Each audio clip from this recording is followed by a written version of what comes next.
book is called Drawing Sylvia.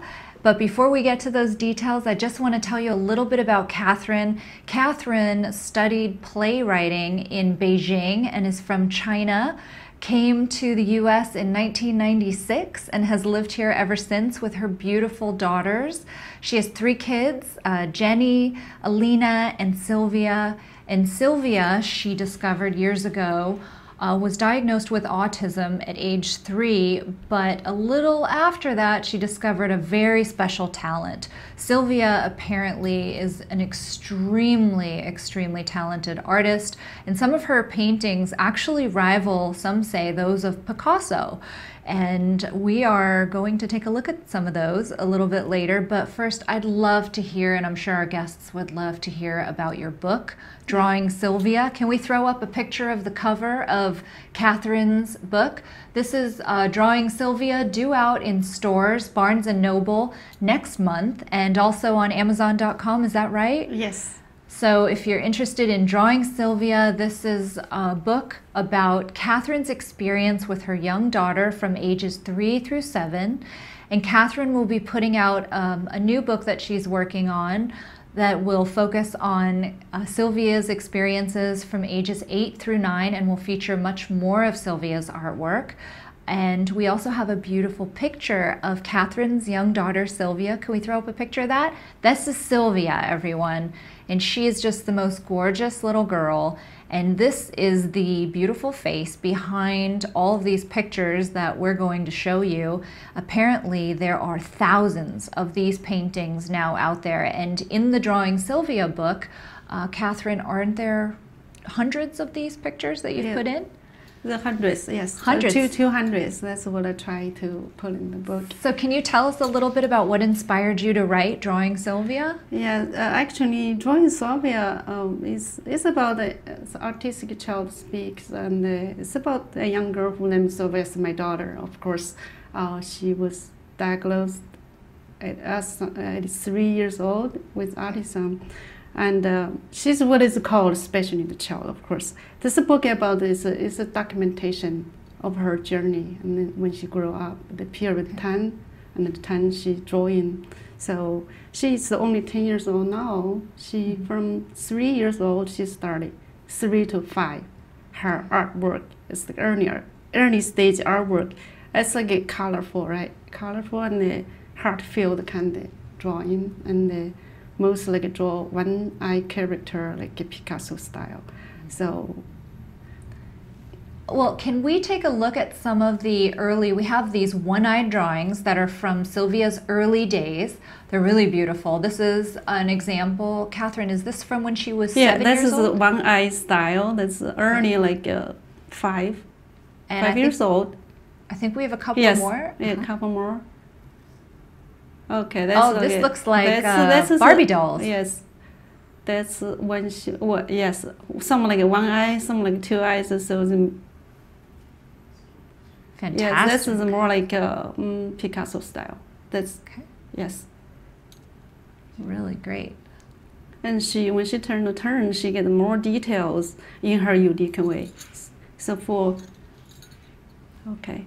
you can see how the artwork has evolved. Yes, that's more like Picasso styles, I think, the way.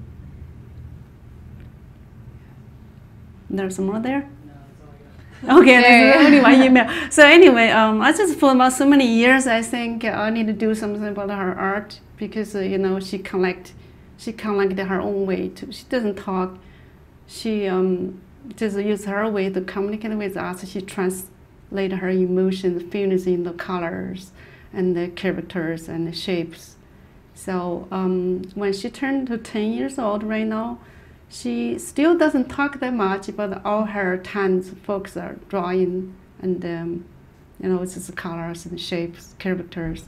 So that's why she communicates with color shapes, right? So people asking me, and then what was my inspiration to write this book? And I think it's my experience. Before Sylvia was diagnosed, I know nothing about the autism. And then after that, I found out it just really scared me because I checked the information, I checked internet. Maybe she never can talk, She never functioned normal. She never those kind of words really scared me. Right. Maybe she never collected me. She never can talk to me. So I wasn't, I don't back down myself. I take the challenge. I think this is just, it's a blessing for me, how she draw, how she explore herself, her talent. And that's why I just take it as a blessing. It take a long time to learn how to work with her how to work with her as a parent. Mm-hmm. So. Well, I read a few chapters out of your book, the Yes. beginning chapters and the prologue, and I have to tell you, it's a very touching, very emotional book that starts with the birth of Sylvia, and I can't wait to read the rest of it. I'm sure it's going to be a very successful book, and I appreciate that you wrote it. I'm sure that many of the families out there will benefit from reading it, and myself not having anyone in my family directly affected by autism, it was also very educational to read that. And so I appreciate that you took the time to share your experience. That's really an open-hearted gesture. Yeah, just art, just like a key to open the door around her, how she sees the sense in the world. Yeah. I think Sylvia's drawing express like experience in our world from her perspective, an important step, like in learning about autism to shift the focus from the disorder aspect to the talent aspect. That's Sure. what I think. This shift can be a key to successfully to integrate autistic children with the society. It's important that we change our perception of autism and learn the talents hidden within the autistic children. And I agree with you. I think that that's part of, we were just talking to Scott Badish, who's the president of the ASA, and that's part of what ASA is trying to do, is to shift people's perception. Yes. And stop seeing it as some kind of disorder, but to really focus on the fact that people on the spectrum are multi-talented, and Yes. in fact are extremely talented, not just in the tech department, but artistically speaking and on so many different levels, and that we need to bring it to the forefront and really focus on some of these individuals and just really show that we have a community filled with wonderful people and not people who should be held back. Yeah. And that's what we're trying to do, I think, in education and with new legislation. And so it's great that you're shedding some light on this. Could you show us some of Sylvia's early artwork? It looks like you've got some gorgeous works on canvas here. We just show I think we showed this one, right? I think we did show that, but it's even more beautiful on canvas. How old was Sylvia? I showed this when she was 9-year-old. Okay. She drew this. And this was just featured at USC in an exhibit as well, right? Yes. And what's this one next to it that looks like, next it's one. one of my favorites. It looks like a bunch of fashion dolls. Oh, this one, yes. Great. Because With it's like a adorable multi fashion. She seems to love the dolls. She loved the dolls. She loved beautiful things. She sees beautiful things. She just look at them. She picture them. And she didn't trace these or copy these or anything. No, this is just out of her mind. She doesn't trace them. She just goes straight. So confident when she draw. Yeah. And like a 7-year-old, she draw like a comic book. She made her only the book, like Right. each like a front side and the side, back, and they sit down, walking, standing. But he can be consistent, but never do any sketches. Right. That's how she just do. How long does it take her to make a picture like this? Picture like this. Sure. This one, I think like a half hour. Some like Wow. Some really fast. Oh, this is one longer. Because it's more color. Some like an hour, half hour, Okay. and the fast like 10 minutes. Okay, if you gave me half an hour, I could maybe give you a stick figure or a picture of a sun. That's about as far as I would get. Yes. Ever. Yes. So. And right now, recently, that's her new drawing. Oh, please show. Oh, wow, that's beautiful. That's really pretty. Yeah, so it's colorful. So she's moving into florals, it yes, looks like? Yes, and then also Pretty diverse. still do more characters. And this one's like 2 eyes. That's 2 eyes beautiful. is the girl. Yeah, she's getting more advanced with Yes, her and facial this- features. Yes, and the more details and the eyes. And one of my favorites here in the corner. Yes, the red one. That's beautiful. Yes, beautiful. That is Yes, I really, love this really one. fun. Yes. That looks like it could be in a Yeah, gallery that's for one sure. her you there. And my very favorite, I had to save this for last.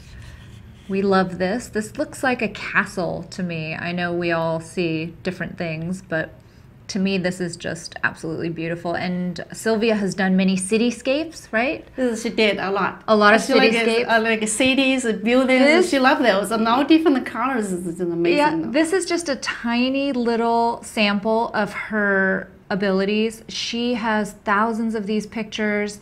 They are all over the place. If Catherine tried to bring her pictures in, she would have suitcases filled with these pictures. Yes. And some of them are done on canvas, and some of them are framed, and some of them are just loose sketches, but they're in books, they're everywhere, and you can see her works in lots of different places. So is she continuing to evolve as an artist? Is she still drawing? Every day. That's Every day. Because she doesn't read, she doesn't go to TV. All she does is drawing and computer, looking all this like YouTube. And then most times she like get to draw this character still, of course. Fantastic.